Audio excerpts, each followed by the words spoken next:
बातमीचे प्रायोजक आहेत Iqbal fashion, बेगमपेठ market, Solapur. माजी महापौर मनोहर सपाटे यांच्या विरोधात दाखल झालेल्या विनयभंग प्रकरणातील व्हिडिओ फेसबुकवर पोस्ट केल्याच्या आरोपावरून फौजदार चावडी पोलीस स्टेशनचे सहाय्यक पोलीस निरीक्षक अजित पाटील यांनी ॲडव्होकेट योगेश पवार यांच्या विरुद्ध गुन्हा रजिस्टर नंबर 464/2025 IT कलम 67 अ नुसार गुन्हा दाखल केला होता। यानंतर अटकपूर्व जामीन अर्ज सत्र न्यायालयात दाखल केलाय।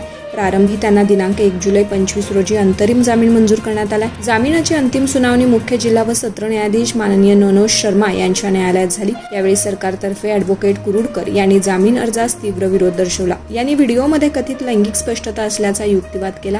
मात्र सदर व्हिडिओ पीडितेच्या स्पष्ट व स्वेच्छेने दिलेल्या संमतीने समाज हितासाठी व न्याय प्राप्तीसाठी पोस्ट करण्यात आला होता। व्हिडिओमध्ये कोणीही नग्न नसून दोघेही पूर्ण कपड्यात असल्यामुळे कलम 67 अ अन्वये सेक्शुअली एक्सप्लिक्ट कंटेंट ठरत नाही व आरोपीची कस्टडी आवश्यक नाही अशी बाब आरोपीची वकिलांनी न्यायालयात मांडली आहे। सदर युक्तिवाद ग्राह्य धरून न्यायालयानं आरोपीस 15,000 रुपयाचा वैयक्तिक हमी बॉन्डवर व पोलीस तपासासाठी बोलवल्यास सहकार्य करण्याच्या अटीवर अटकपूर्व जामीन मंजूर केला।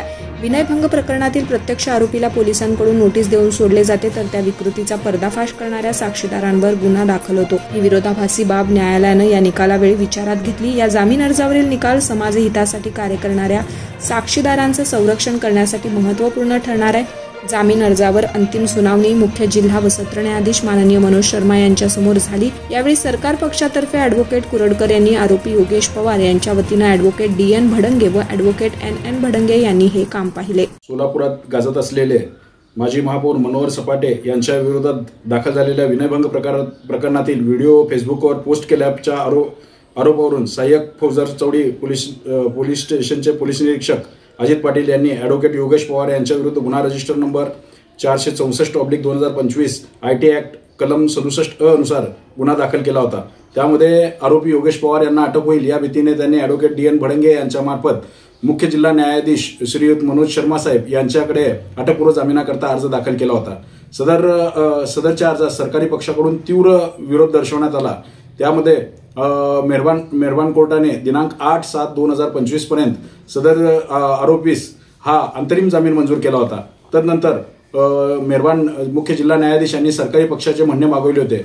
सदर 8/7/2025 रोजी सरकारी पक्षाकडून आरोपी योगेश पवार हा तपास कामात सहकार्य करत नाही, तसेच त्याने सदरचे व्हायरल केलेली क्लिप ही कोणत्या डिव्हाइसवरून व्हायरल केलेली आहे, तसेच त्याने कोणत्या डिव्हाइसचा वापर केलेला आहे या इत्यादी गोष्टींचा तपास करून सदरचे क्लिप व्हायरल करताना कोणत्या संघटनेचा अथवा कोणत्या लोकांचा त्यांनी मदत घेतलेली आहे याचा तपास करणे न्यायाच्या दृष्टीने गरजेचे आहे व आरोपी हा ॲडव्होकेट असल्यामुळे त्याला जामीन देण्यात येऊ नये असा तीव्र विरोध सरकारी पक्षाकडून दर्शवला होता। परंतु ॲडव्होकेट DN भडंगे व NN भडंगे यांच्या मार्फत आरोपीला वैयक्तिक अटक करून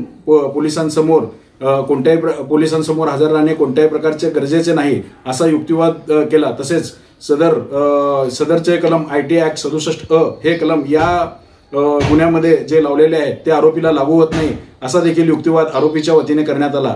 सदरचा युक्तिवाद मेहरबान मुख्य जिल्हा न्यायाधीश मनोज शर्मा यांनी मान्य करून आरोपीला आज रोजी अंतरिम जामीन दिलेला जो अर्ज अंतरिम जामिनावर दिलेला जो हुकूम होता तो आदेश कंटिन्यू करून पुढे आरोपीचा जामीन हा अटकपूर्व जामीन हा मंजूर केला। यात आरोपीच्या वतीने ॲडव्होकेट DN भडंगे व NN भडंगे यांनी काम पाहिले। तुम्हाला पाहिजे एक उत्तम विवाह कलेक्शनचा अनुभव?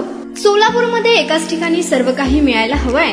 आमच्या इक्बाल फॅशन मध्ये मिळतंय तुमच्या विवाहासाठी सर्व काही। लेहंगा, साडी, मटेरियल, रेडीमेड आणि मुलांसाठी स्पेशल वेअर। प्रत्येक गोष्टीत दिली आहे खास सजावट, आकर्षक डिझाईन्स आणि दर्जा, आश्चर्यकारक डिझाईन्स आणि कस्टमायझेशन सह तुमच्या लग्नाचा दिवस खास बनवा। आणि हो, आमचं मोठं कलेक्शन तुमच्या सर्व गरजा पूर्ण करेल। आकर्षक रंग आणि स्टायलिश डिझाईन्स फक्त इक्बाल फॅशन मध्ये। इक्बाल फॅशन सोलापूरचा अग्रगण्य विवाहासाठीच्या कलेक्शनसाठी आणि तुमच्या सुंदर दिवशी आणा इक्बाल फॅशनचा स्पर्श। मग आताच भेट द्या इक्बाल फॅशनला। आमचा पत्ता बेगमपेठ मार्केट, सोलापूर।